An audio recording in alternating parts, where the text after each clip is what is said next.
I was halfway through my second cup of coffee when my phone buzzed on the desk. The vibration startled me more than it should have. I wasn't expecting anyone, not at that hour of the morning, and certainly not by text. At 71 years old, I didn't have many people left who cared to write me.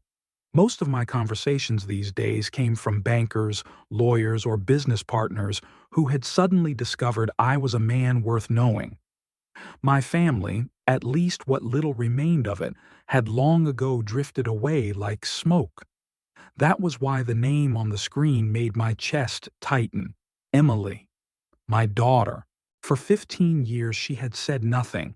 Not a word on my birthdays, not a phone call on Christmas, not even a postcard when I landed in the hospital with a failing heart valve 6 years ago. 15 years of silence, broken only by an occasional photograph passed along by someone else. An acquaintance of an acquaintance who had stumbled across her at a wedding or a charity event. In those pictures she always looked polished, her smile rehearsed, her hand tucked neatly into the arm of her husband. I used to study those photos until the edges curled from being held too long, wondering if she ever thought of me at all. Now, out of nowhere, she had written to me. I tapped the message open, almost afraid it would disappear before I could read it. "Dad, Thanksgiving is coming. We'll be spending it separately this year. Just wanted you to know." That was it. 15 years of silence, and this was what she sent. At first, I thought it had to be a mistake. Maybe she meant to write to someone else and my number had been stored in her phone by accident. But no, there was no mistaking it. She called me Dad. My heart should have leapt at the word, but instead I laughed, a hollow, bitter laugh that echoed in the empty study. "Separately," she said, as if we had ever spent the last decade together, as if we had a tradition of sitting around the same table, carving turkey, pretending to be a family. The truth was, Emily had not shared a meal with me since she was 22, when she stormed out of my house after a fight that still replayed in my mind like an old record stuck on the same scratch. It had been the summer after her graduation. She had wanted me to pay for her to move to New York, to rent some overpriced apartment and chase a career in marketing. I told her I didn't have the money, that I was barely holding things together after a failed business venture and a mountain of bills. She had looked at me then with eyes so sharp they might have cut glass, and said words I will never forget. "You've been a disappointment my whole life. Why should I expect you to change now?" She left that night. She never came back. And now, after 15 years of silence, she dared to inform me that we would be spending it separately. I put the phone down, leaned back in my chair, and stared at the ceiling. The absurdity of it made me chuckle again. She wasn't writing because she cared about me, or because she suddenly wanted to reconnect. No, this was about money. It always was. 3 months ago, the world had learned what I already knew, that after a lifetime of failure, I had finally succeeded. The company everyone laughed at, the idea that even my closest friends called a fool's gamble, had paid off. My little real estate gamble had turned into a gold mine when the city approved a redevelopment project I'd been lobbying for. Over a single week, I went from being the man people pitied to the man whose name showed up in newspapers, linked with numbers so large they didn't even feel real. I had been poor for so long that I still checked price tags out of habit, still worried whether I could afford to keep the lights on. But now my name was attached to more wealth than I could ever spend in the years I had left. It made no difference to me. I still wore the same old shoes, still drank the same bitter coffee every morning, but it made all the difference to the people who once ignored me. Suddenly, old colleagues wanted to catch up. Distant cousins called to see how I was doing. Even neighbors who used to avoid me in the grocery store now smiled and waved. And now, my daughter. I picked up the phone again, staring at the message. I imagined her sitting in her neat kitchen, her husband at her side, drafting the words together. Maybe they had laughed, thinking how clever they were, how subtle. A little reminder to the estranged father that Thanksgiving was approaching, a hint dropped in hopes that he would beg for an invitation, and in doing so, open his wallet. They didn't know me anymore. They thought I was still the same man who bent over backwards to please everyone, who sacrificed until nothing was left for myself, who endured their contempt in silence. That man was gone. I typed a single symbol in reply. Plus, it was my way of saying, I see you. I know what you're doing. And I won't play along anymore. No explanations, no pleading. Just that one mark, as final and unyielding as I felt. I set the phone down and stared at the bookshelves across the room.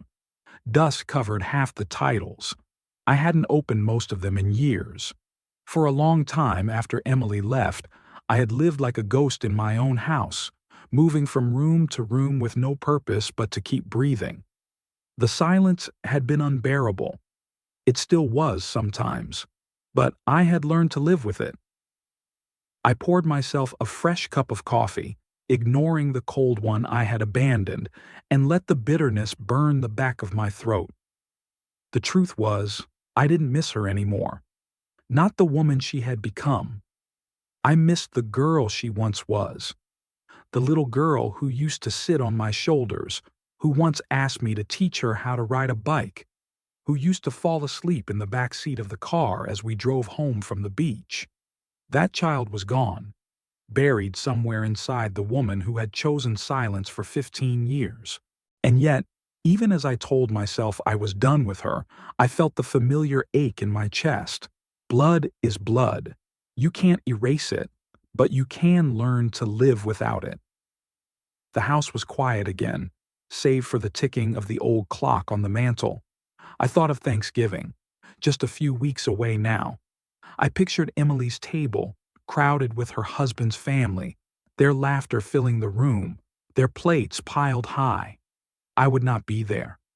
I would not be spoken of, except maybe in whispers, the way people talk about an embarrassing relative they would rather forget. And yet, part of me suspected this wasn't the end of it.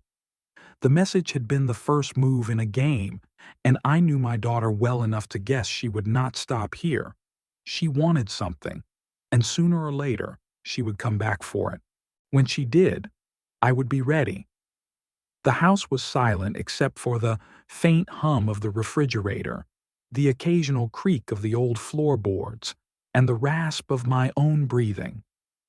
Morning sunlight spilled across the living room rug, catching the dust motes that drifted lazily through the air like tiny reminders of time slipping away. I had not yet responded to Emily's message beyond that single plus sign, but in my mind, I was already preparing for what came next. Thanksgiving.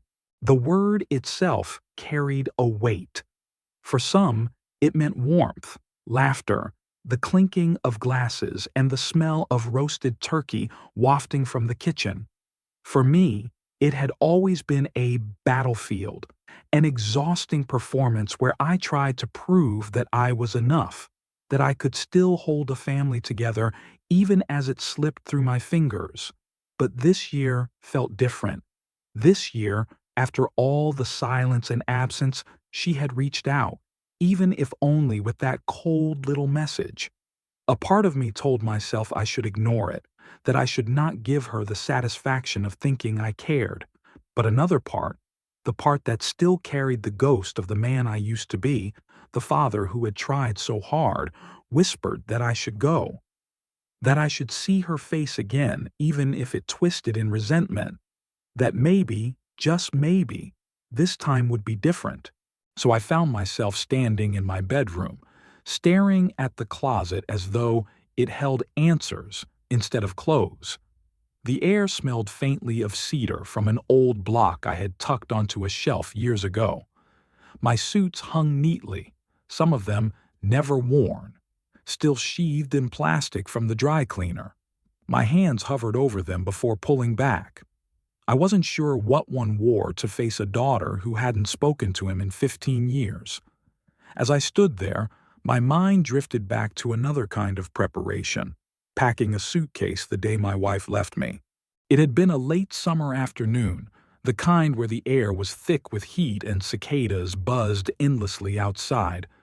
I had come home from work to find her things already folded, stacked neatly in bags by the door. Her eyes were dry, her jaw set. She didn't shout, didn't cry.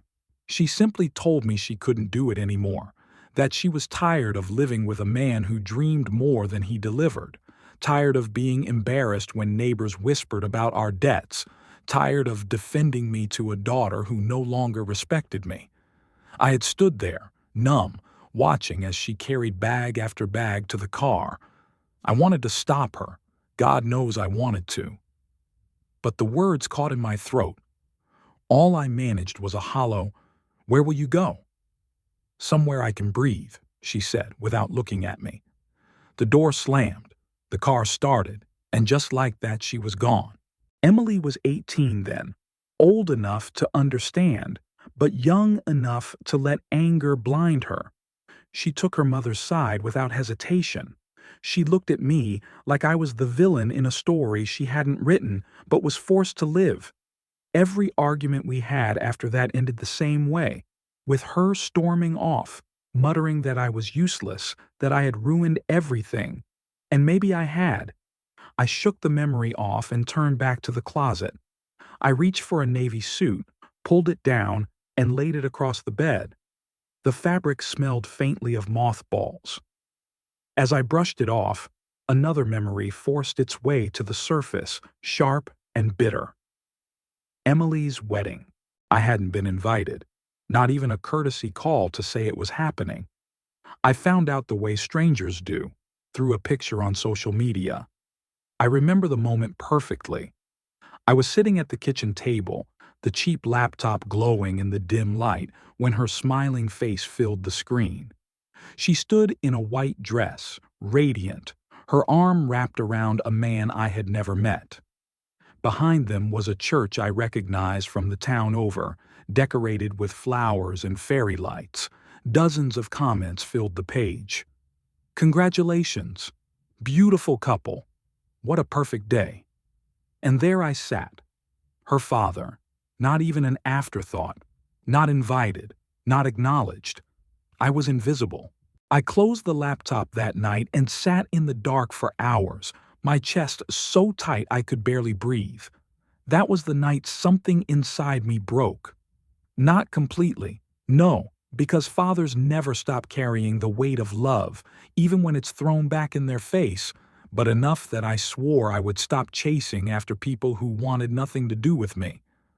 Now, years later, here I was again, pulling out a suit as though dressing myself properly could erase the past, as though polished shoes and a pressed shirt could hide the fact that I was still the man left behind, still the father who had been forgotten. I sat down on the edge of the bed, the suit draped across my knees. My reflection in the mirror across the room caught my eye. My hair had thinned, more gray than brown now. My shoulders slumped in ways they hadn't before, but my eyes were still sharp, still filled with the same stubborn fire that had carried me through decades of disappointment. "Pull yourself together," I muttered aloud. The sound of my own voice startled me, harsh in the quiet room. "You're not going there to beg. You're not going there to grovel. You're going because you choose to." I folded the suit carefully and placed it in a small travel bag. My hands lingered on the zipper. Part of me wanted to call the whole thing off, to stay home, to let Thanksgiving pass like it always did, with silence and solitude. But another part, the part that still clung to the hope that something could be salvaged, urged me on. I walked to the dresser and opened the top drawer. Inside were small keepsakes I rarely looked at. An old photograph of Emily as a child, her smile wide and genuine.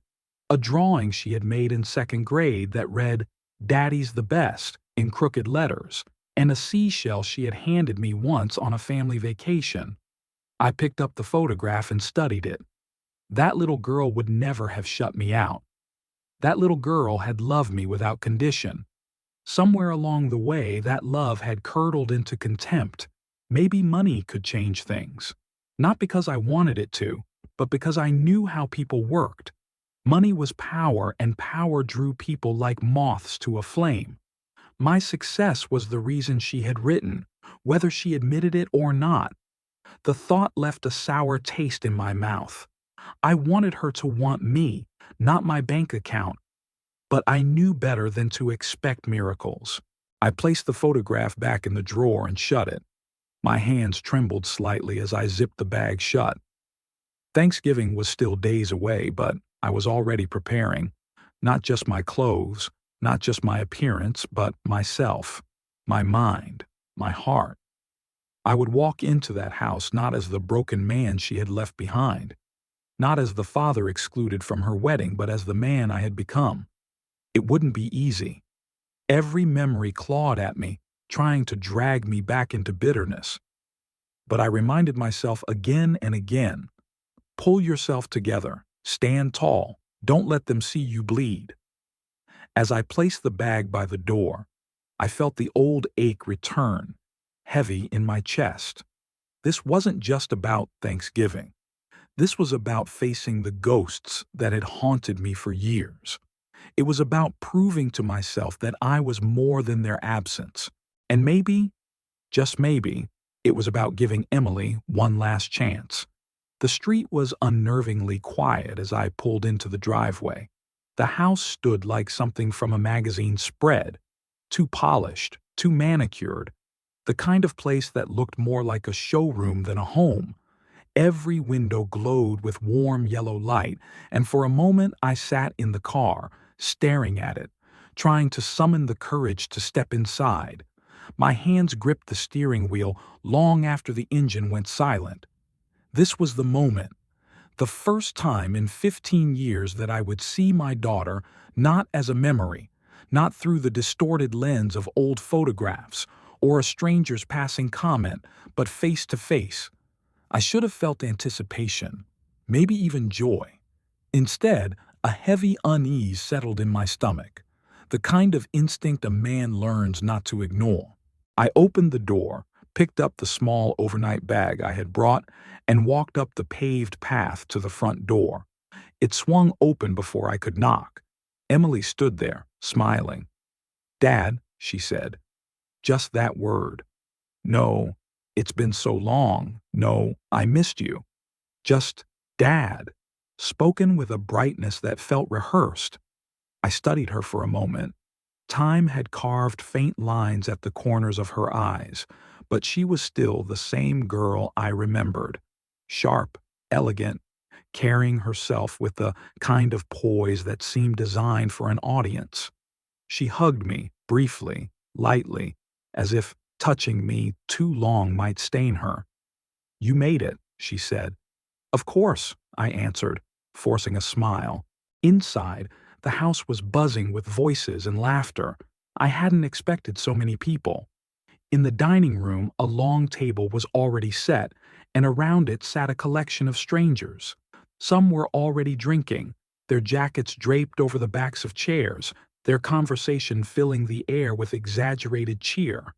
My eyes swept across them and then stopped on the man at the head of the table. Her husband, Mark. I had heard enough about him over the years, though never from Emily herself. Friends in town, colleagues who knew someone who knew him, they all had stories. A man who climbed over others to get what he wanted, who treated employees like expendable tools, who smiled in public and sneered in private. I had never met him before tonight, but already I knew. And now, seeing him with my own eyes, I realized the stories hadn't done him justice. He rose as I entered, stretching out a hand. His smile was wide, his grip firm, but his eyes were flat, lifeless, as cold as a blade. "Bruce," he said smoothly, "finally, we meet. I've heard so much about you." I doubted that. If Emily spoke of me at all, it was probably with the same clipped tone she used in that text message. But I shook his hand anyway, feeling the emptiness behind the gesture. "Mark," I said simply. "Come, sit," Emily urged, guiding me toward an empty chair. Dinner's just about ready. I sat down, my back stiff, my eyes moving from face to face. There were 4 others at the table besides Mark and Emily. 3 men in suits, their ties loosened, their hair slick with product, and one woman who looked like she had been plucked straight from a corporate advertisement.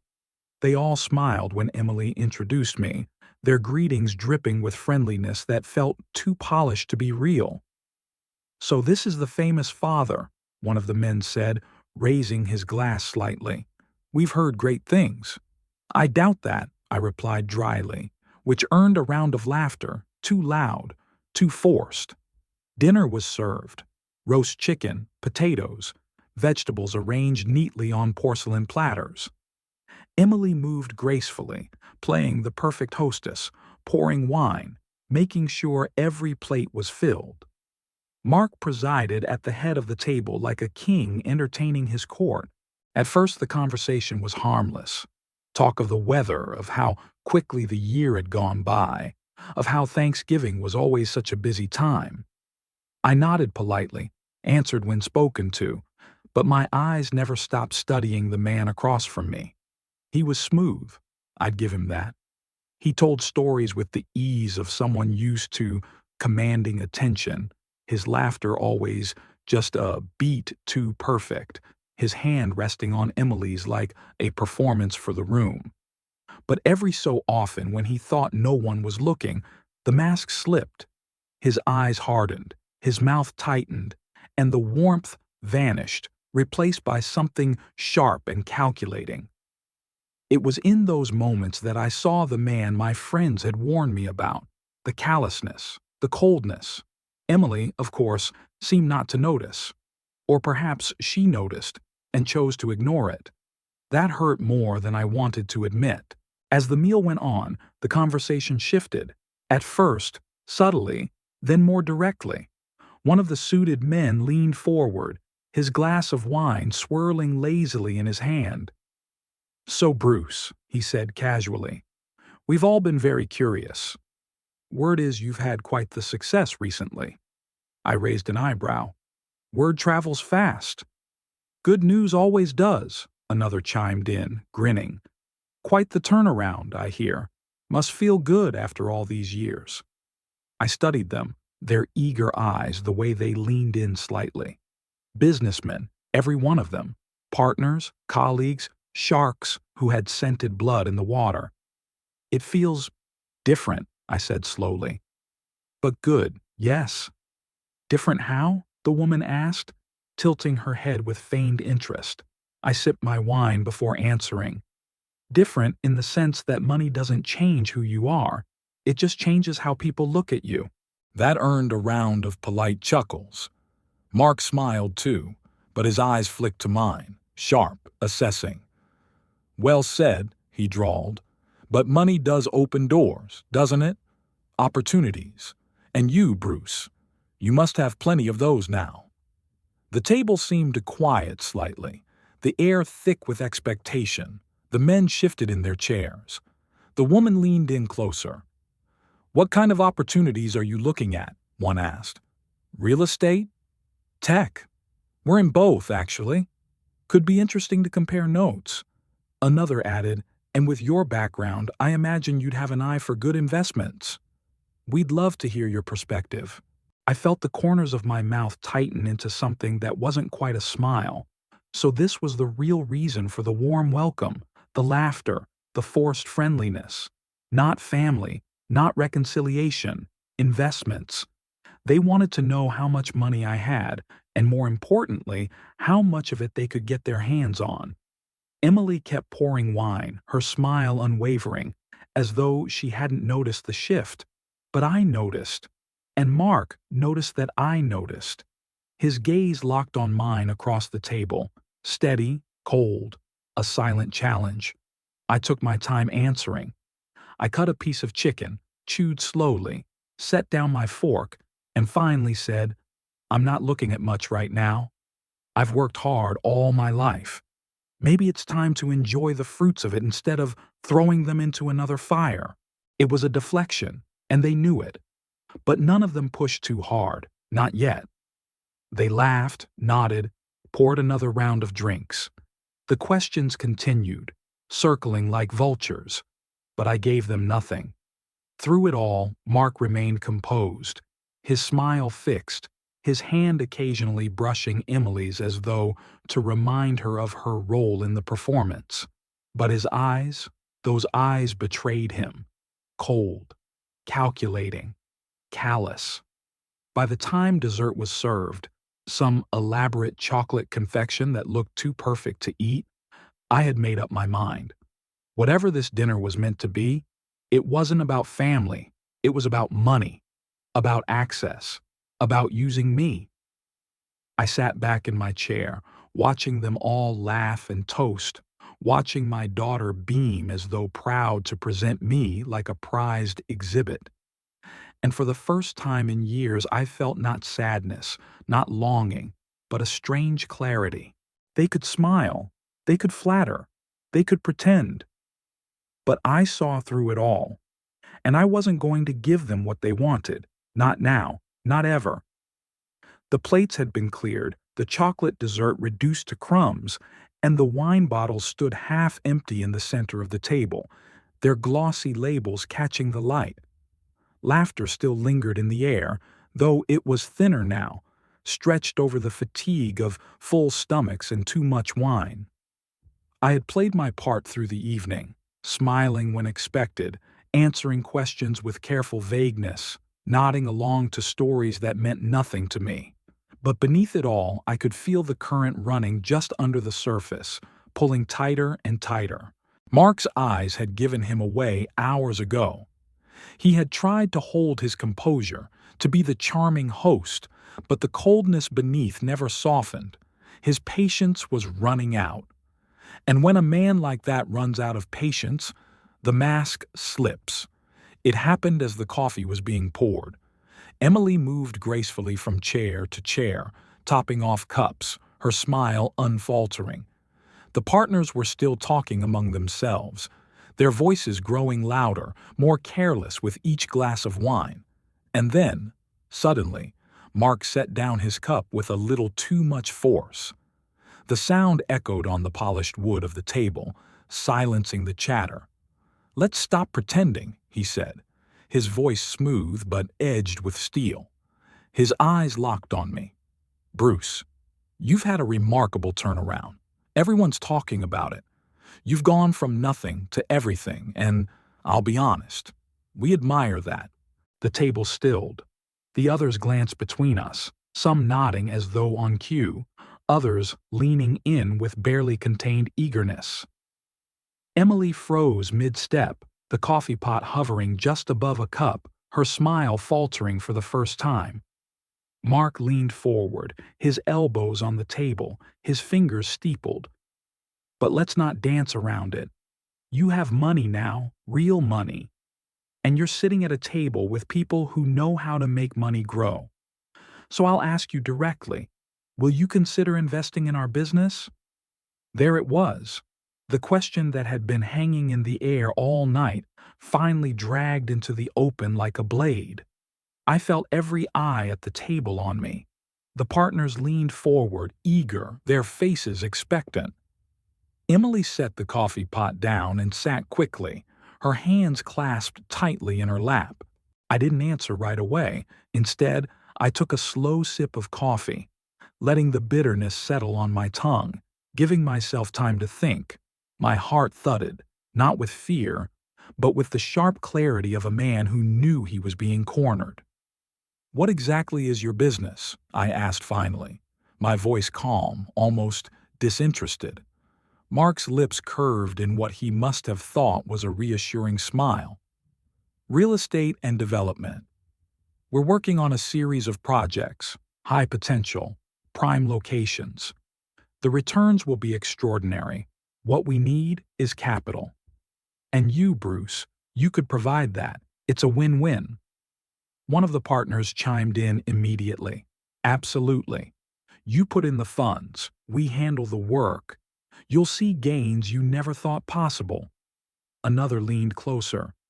"Think of it as securing your daughter's future, too. Keeping it in the family. That last phrase stung. They knew exactly which buttons to press. I set the cup down, my hand steady. Interesting. But tell me something. If these projects are so promising, why come to me?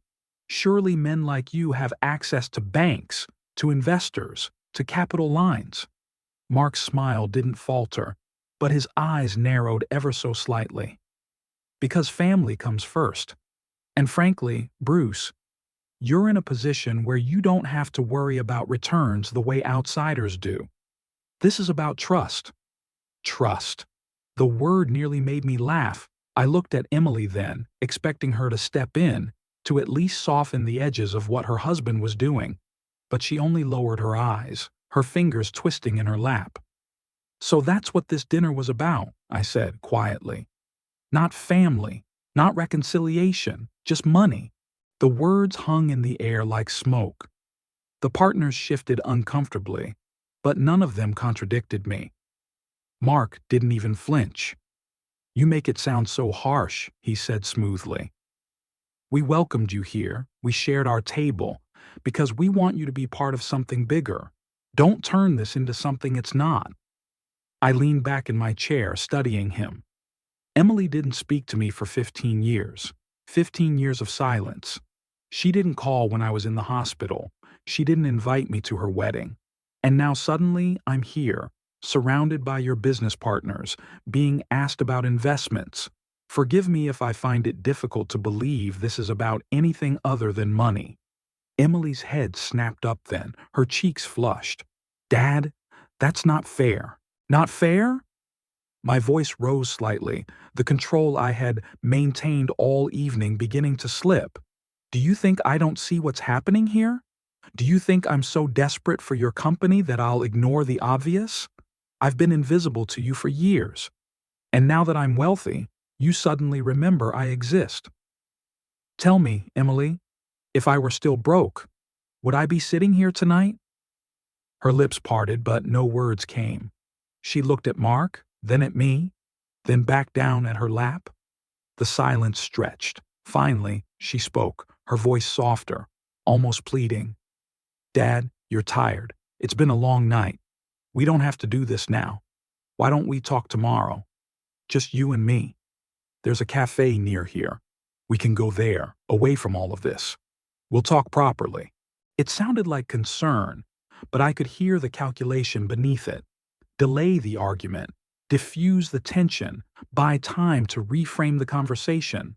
Mark sat back, his expression unreadable, but his jaw clenched ever so slightly. He wasn't happy with her deflection. He wanted an answer tonight. But Emily had spoken, and for the first time that evening he held his tongue. The partners, sensing the shift, quickly tried to lighten the mood.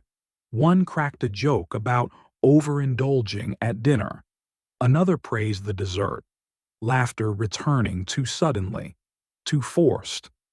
But the air had changed. The pretense had cracked. I sat there, staring at my daughter, feeling the weight of 15 years pressing down on me. She had called me tired, as though age had dulled my mind, as though I couldn't see through the performance. But I wasn't tired. Not yet. I was angry. I was hurt. And above all, I was resolute. If they thought they could manipulate me into funding their ventures, they were sorely mistaken. I finished my coffee in silence, the bitter taste grounding me. When Emily finally excused the table, thanking everyone for coming, I rose slowly, meeting Mark's gaze one last time. His smile was gone now, replaced by something harder, colder. A silent promise that this conversation wasn't over, but neither was mine. As I followed Emily out of the dining room, my bag heavy in my hand, I knew tomorrow at that cafe would not be about reconciliation. It would be about truth, about finally saying the things that had been unsaid for too long. And I was ready. I didn't sleep much that night. I lay in the guest room they had offered me, staring at the ceiling, listening to the faint murmur of voices through the walls. Mark's voice, low and sharp, carried even when he thought he was whispering. I couldn't make out the words, but I knew the tone. Anger, frustration, calculation. Emily's softer voice tried to soothe, to placate, but she had that edge too, the same edge I had heard when she was a teenager, defending her mother, condemning me. At some point, the house fell silent. But my thoughts didn't. By dawn, I had made up my mind. If I was going to survive this, if I was going to look my daughter in the eye at that cafe and not be taken for a fool, I needed information. Not guesses, not rumors, not what they wanted me to believe. Cold, hard facts. I dressed, grabbed my bag, and left before anyone stirred. The air outside was sharp with the bite of early winter. I drove straight into the city, my stomach tight with resolve. I still had contacts. Old friends who hadn't abandoned me when the world thought I was finished. One of them was Gerald Carter, a lawyer I had known since my 20s. He had handled small matters for me back in the day, property contracts, a few disputes, and we had shared more than a few whiskeys over the years. He was older now, slower, his hair white, but his mind remained as sharp as a scalpel. His office was cramped, books stacked in teetering piles, the blinds half broken. He greeted me with a look of surprise that quickly shifted into the warm familiarity of friendship. "Bruce," he said, shaking my hand firmly. "Well, well. I've been reading about you. Quite the success story, eh? Who would have thought?" "Not me," I said, managing a thin smile. "And that's exactly why I'm here. I need your help." He motioned me into a chair, his eyes narrowing slightly at my tone. "Go on." "It's my daughter and her husband. They've asked me to invest in their business, real estate, development, big promises, no details. I want to know what I'm walking into before I give them a single dime." Gerald leaned back, steepling his fingers. "Wise? What are their names?" I gave them. He scribbled them down, muttered something about property records, then excused himself into the back room where his assistant worked. For the next hour, I sat in silence, nursing a bitter cup of coffee from a chipped mug, my nerves twisting tighter and tighter. Finally, Gerald returned, a stack of papers in his hands, his expression grim. "Well," he said, dropping the pile onto the desk with a heavy thud, "you were right to be cautious." I leaned forward. "Tell me." He adjusted his glasses, flipping through the pages. "Your son-in-law has built a house of cards, multiple properties, heavily leveraged, mortgages stacked on top of loans, private investors chasing promises that never materialized. Foreclosure notices pending on 2 properties, lawsuits from contractors who claim they haven't been paid. And your daughter, her name is on some of these documents too. Co-signed. She's tied to it." I felt my chest tighten. "How bad is it?" "Bad," Gerald said flatly. "They're drowning in debt. I'd say months away from collapse, maybe weeks if a bank pulls its line of credit. If you invest, you're not saving a business. You're plugging holes in a sinking ship." I sat back, the weight of it pressing down on me. I had suspected greed. I had suspected manipulation. But this desperation, made everything even clearer. They hadn't reached out because they wanted me back in their lives. They had reached out because they were drowning, and they saw me as a lifeline. Gerald slid the papers across the desk. "Read it for yourself. But Bruce, don't put your money into this. You'll lose it all." I nodded slowly, my throat tight. "Thank you, Gerald." I needed the truth. The rest of the morning passed in a blur. I returned to the car, the papers heavy in my bag, and drove aimlessly until it was nearly noon. My thoughts circled endlessly. Emily's smile, Mark's cold stare, the fake laughter of their partners. And now, the reality? The debts, the lawsuits, the lies? By the time I reached the cafe, my resolve had hardened. It was one of those trendy places, chalkboard menus, exposed brick, the smell of espresso heavy in the air. Emily was already there, sitting at a corner table, her phone in hand. She looked up when I entered, her face lighting with a practiced smile. "Dad," she said warmly, rising to hug me. "I'm so glad you came." I hugged her briefly, then sat. My bag hit the floor with a dull thud. She leaned forward, her hands wrapped around her cup. "Listen, about last night. I'm sorry, Mark can be direct, but he means well. We really want you to be part of this. It's an incredible opportunity.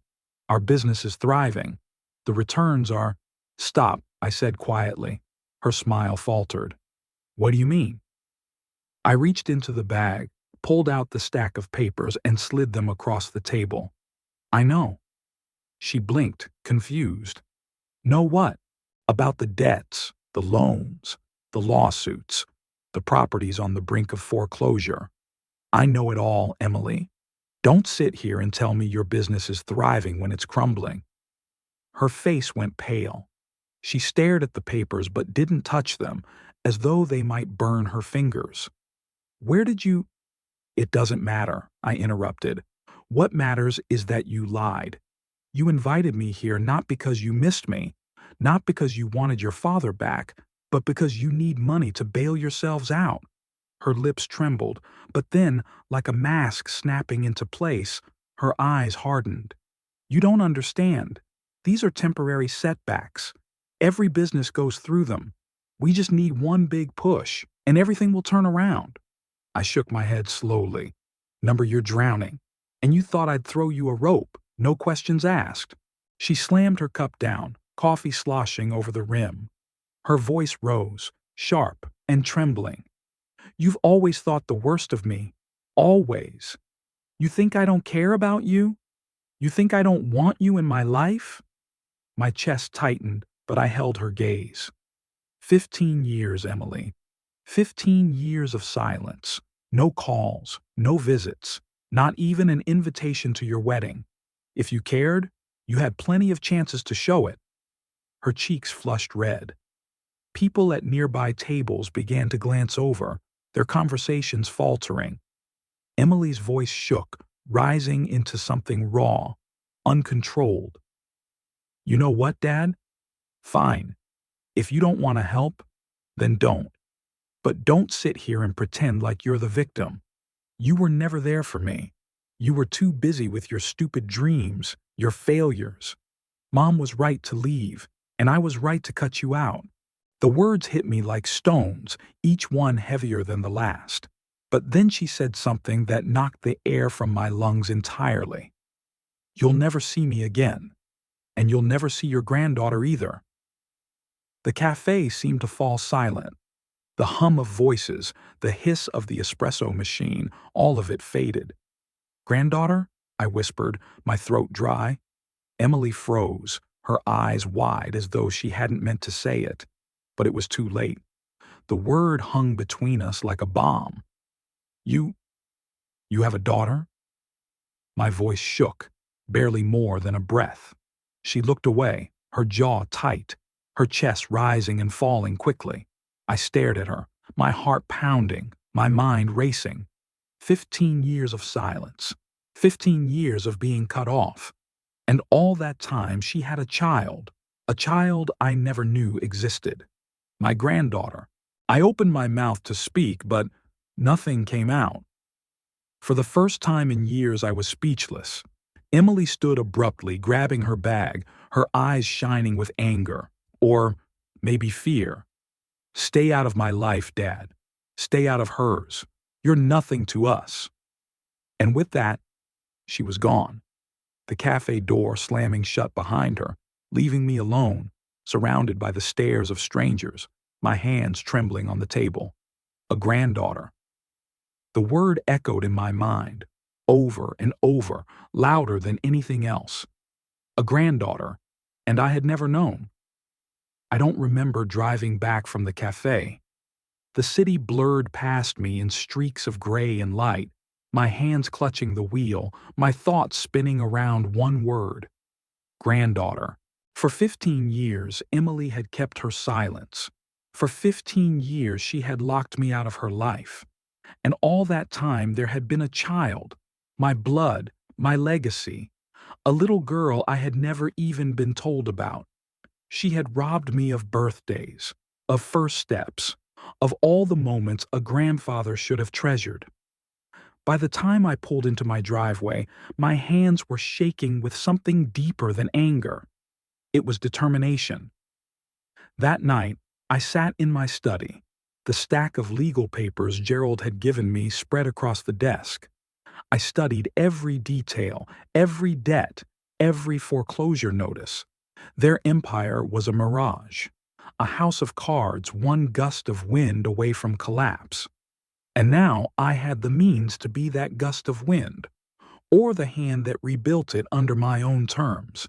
I poured myself a whiskey, the glass heavy in my hand, and thought of Emily's words in the cafe. "You'll never see your granddaughter." The anger burned hotter with every sip. She had no right to deny me that. None. By dawn, I had made my decision. If they wanted to play games, I would play too, but on my field with my rules. The next morning, I called Gerald. "I want to buy them out," I said. There was a pause on the other end of the line. "Buy them out?" "The business, the house, everything. Quietly. Legally. I don't want them to know until it's done." Gerald exhaled slowly. "It won't be hard. They're leveraged to the teeth. Banks will be eager to sell their notes. You'd be taking on their debt. But with your resources, it's a drop in the bucket." "Do it," I said firmly. "Every loan, every mortgage, every lien, I want it all." "Bruce," Gerald said cautiously, "this is personal. Are you sure?" "I've never been more sure." By the end of the week, it was done. Gerald moved quickly, his assistant working day and night. Piece by piece, loan by loan, the fragile scaffolding of their financial empire fell into my hands. When the last signature was dry, I sat back in my chair, a strange calm settling over me. Their house, their business, their debts, all of it was mine. It wasn't about revenge, not entirely. It was about control. For the first time, I wasn't the one being manipulated. I was the one holding the cards. I waited 2 more days before making my move. On the third evening, I called Emily. She answered on the second ring, her voice wary. "Dad." "Emily," I said evenly, "we need to talk. Tonight. At your house." There was a pause. "Mark is, I don't care. Both of you. I'll be there in an hour." I hung up before she could argue. The drive to their house was steady, my grip firm on the wheel. When I pulled up, their lights were already on, the windows glowing like the night of that first dinner. But this time, I wasn't walking in as a guest. I was walking in as the man who owned the ground beneath their feet. Emily opened the door, her face tight with unease. Mark stood behind her, arms crossed, his eyes cold. "Dad," Emily began, but I brushed past her into the living room. "Sit," I said. My voice carried a weight I hadn't used in years. Slowly, reluctantly, they sat on the couch. I remained standing, the papers in my hand. "I know about the debts, the loans, the lawsuits. Your empire is crumbling. Without help, you'll be bankrupt within months." Mark's jaw clenched. "You don't know what you're talking about." "Oh, I know exactly what I'm talking about," I said sharply, throwing the stack of papers onto the coffee table. "Because I own it now. Every loan, every mortgage, every lien. I bought them all."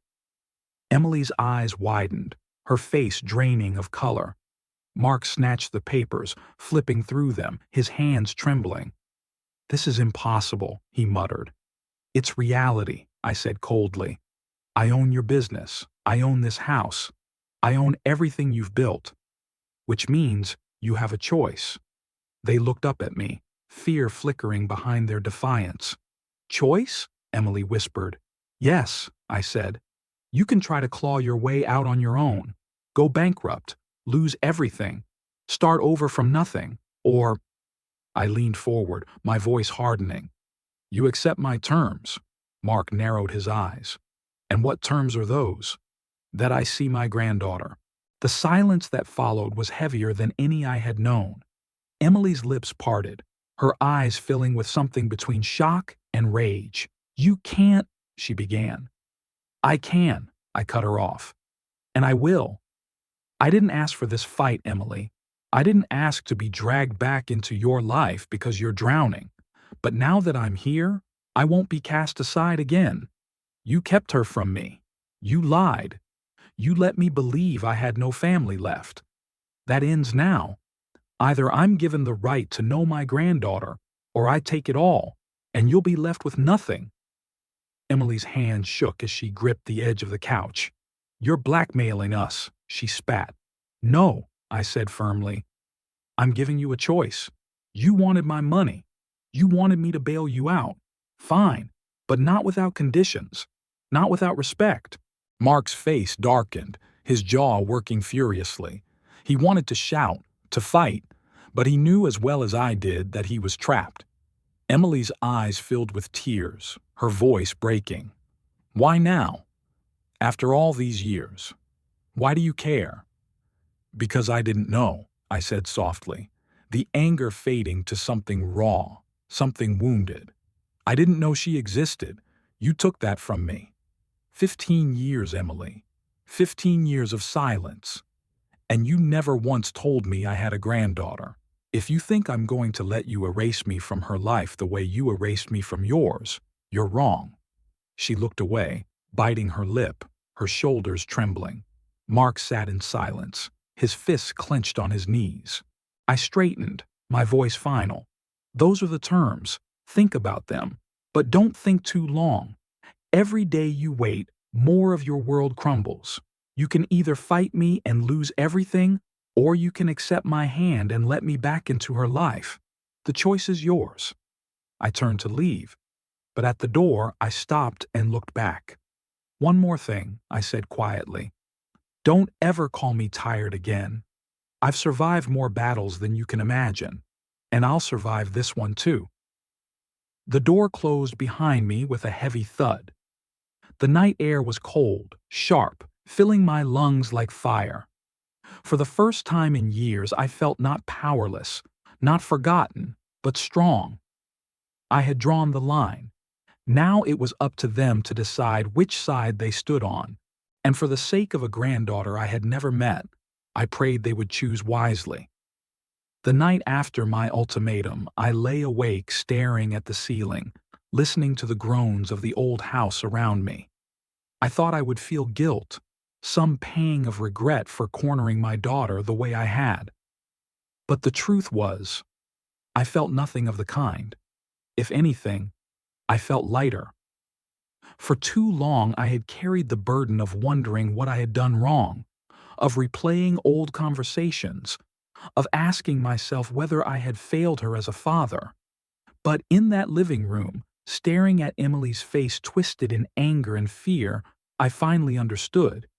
It had never really been about me. Not the man I was. Not the mistakes I had made. It had always been about money. When I had nothing, she had no use for me. Now that I had more than I could spend, she reappeared with open arms. Not arms of love, arms of calculation. I thought of her words in the cafe, the ones that had broken me open and remade me in the same breath. You'll never see your granddaughter. A granddaughter. Flesh of my flesh. Blood of my blood. It was for her that I would fight now. Not for Emily. Not for Mark. Not for a family that had long ago abandoned me. For the child they had hidden from me. The one innocent in all of this mess. At dawn, I rose, dressed, and called Gerald again. Draw up a new will, I said. My voice was steady, commanding. Everything I own, the properties, the business shares, the accounts, it goes to my granddaughter. There was a pause. And your daughter? Not a cent, I said coldly. She's had her chance. I won't reward betrayal. But the girl, She deserves better. She'll get her chance. Gerald cleared his throat softly. You don't even know her name. I will, I said firmly, one way or another. When I hung up, I felt the strangest sense of relief. For the first time in years, I had clarity. My legacy would not die with me. It would not be squandered on those who only saw me as a wallet. It would go to the one person who had no voice in any of this, the one person who still had a future. But that didn't mean I would leave Emily and Mark to rot in the street. As much as part of me wanted to, I couldn't quite bring myself to cross that line. The following week, I purchased a small duplex on the edge of town. Modest, clean, nothing extravagant, 2 bedrooms, a small yard, the kind of place where a family could live decently but without pretense. I arranged the papers, had Gerald handle the legalities, and when all was ready, I called Emily and Mark once more. We met in Gerald's office, neutral ground. They arrived late as though stalling might change the outcome. Emily looked tired, shadows under her eyes. Mark looked furious, his jaw clenched tight enough to crack. I sat across from them, the document spread neatly before me. I told you last week you had a choice, I began. My voice was calm, measured. Bankruptcy or my terms. I'm here now with the solution. Emily's eyes flicked to the papers nervously. Mark leaned back in his chair, his arms crossed like a sulking child. This, I continued, sliding the first set of documents toward them, is the deed to a duplex. It's modest, but decent. Paid for in full. You'll have a roof over your heads, no mortgage, no rent. A chance to start fresh. Emily's lips parted. You bought us a house? I shook my head. Not a house, a place to live. Don't confuse the two. It isn't yours, it's mine. You'll live there under my conditions. You'll keep it in good order. And most importantly, I paused, letting the weight of the words settle. You will not keep my granddaughter from me. Emily stiffened, her eyes darting to Mark. He said nothing, but his glare could have cut stone. I don't want your money, I said, my voice sharper now. Not a cent of it will go to you, but I will not have an innocent child grow up believing she has no grandfather. That ends here. Emily's face twisted, a mixture of shame and anger. You think you can buy your way into her life? That you can fix 15 years with one duplex and some papers? I leaned forward, my eyes locking on hers. I don't need to buy my way in, Emily. I am her grandfather. That's not for sale. That's blood. What I'm doing is making sure she grows up with something more than the lies you've fed her. I'm giving her a future. For a long moment, silence hung between us. Gerald shuffled papers quietly, pretending not to listen, though I knew every word would etch itself into his memory. Finally, Emily whispered, "What did you do?" I slid the second set of papers across the table. I changed my will. Everything I have, everything I've built, it goes to her, not to you, not to Mark, to her. Her eyes widened, her breath catching in her throat. Mark sat up abruptly, his face dark with rage. You can't do that. I already did, I said evenly. Emily stared at the papers, her hands trembling.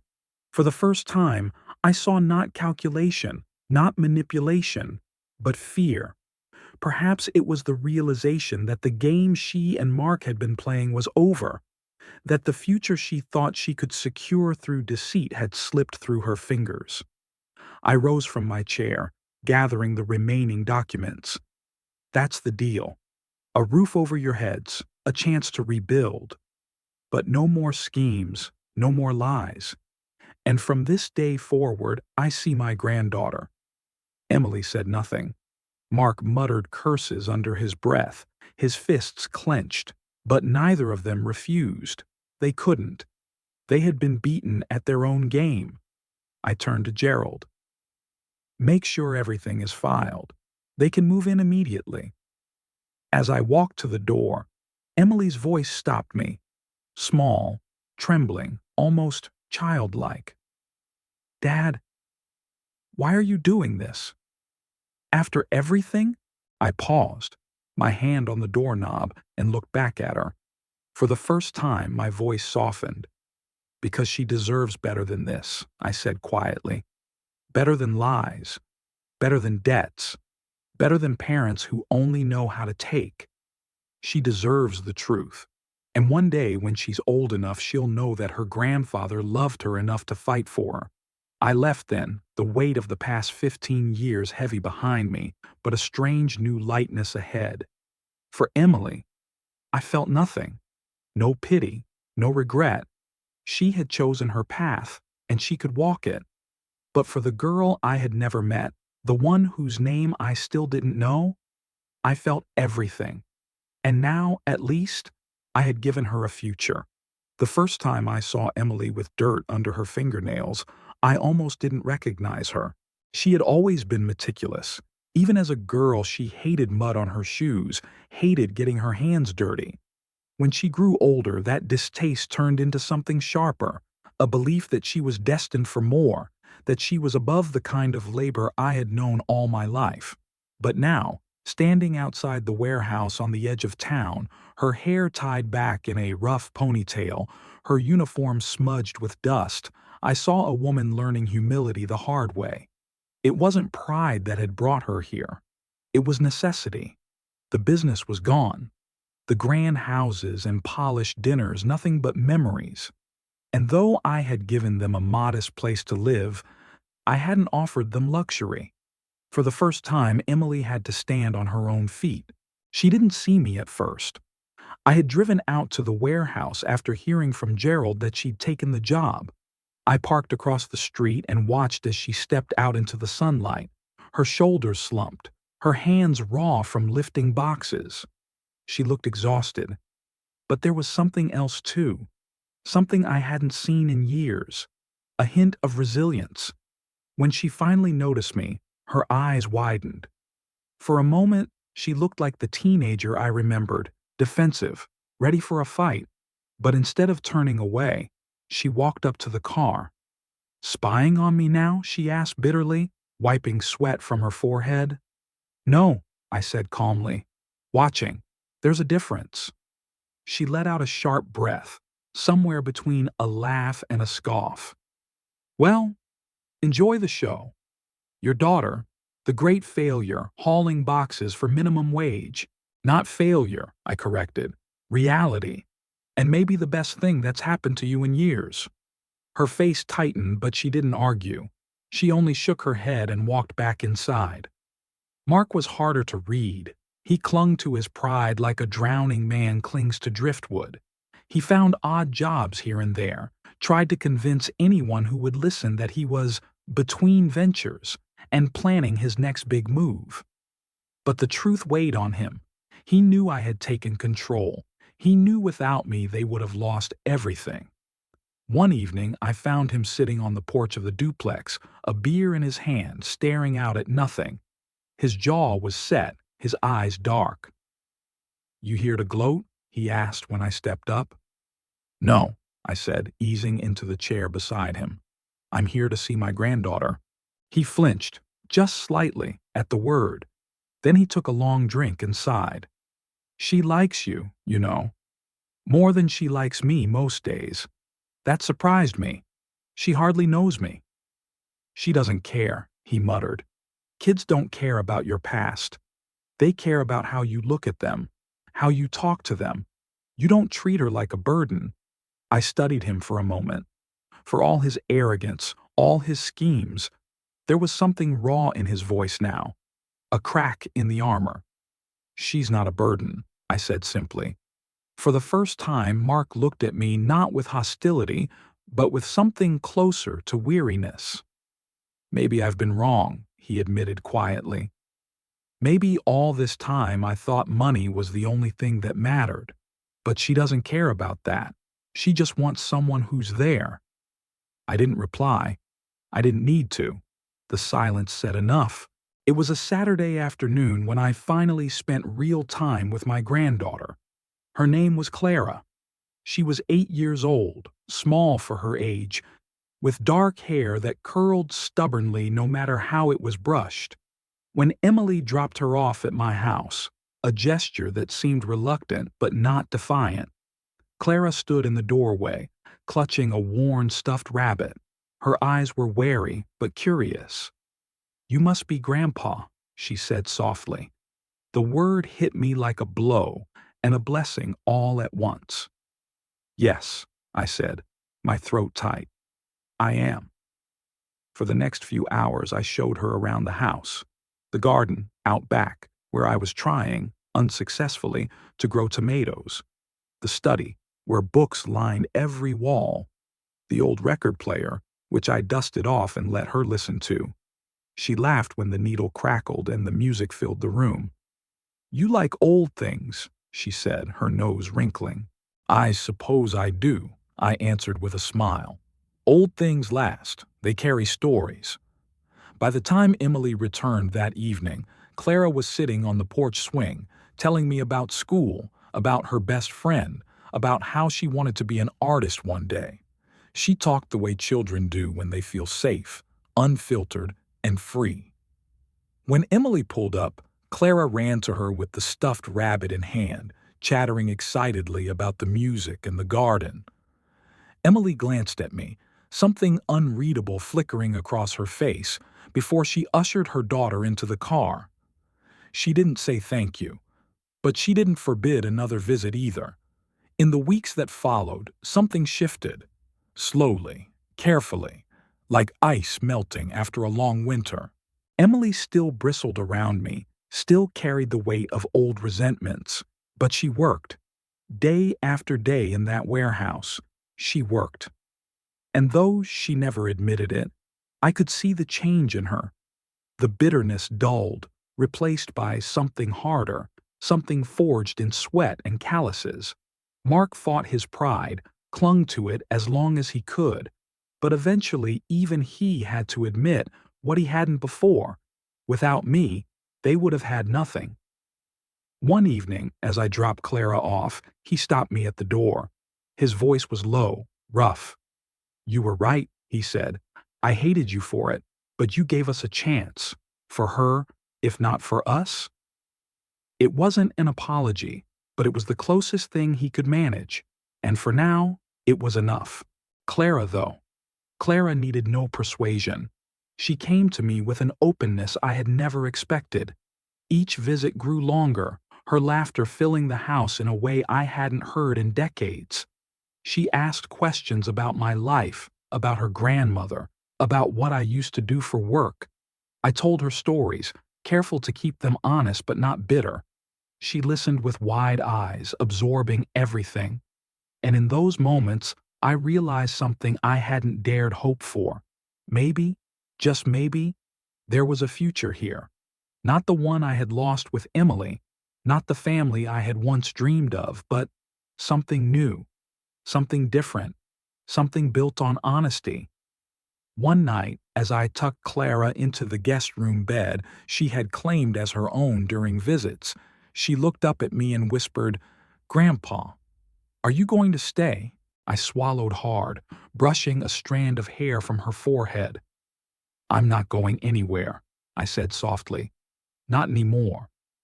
And for the first time in a very long time, I believed it. The road ahead was uncertain. Emily and I might never reconcile fully. Mark might never set aside his pride completely. But Clara was the bridge. Through her, something fragile but real was beginning to grow. Not built on lies, not built on money, but on something far rarer: trust.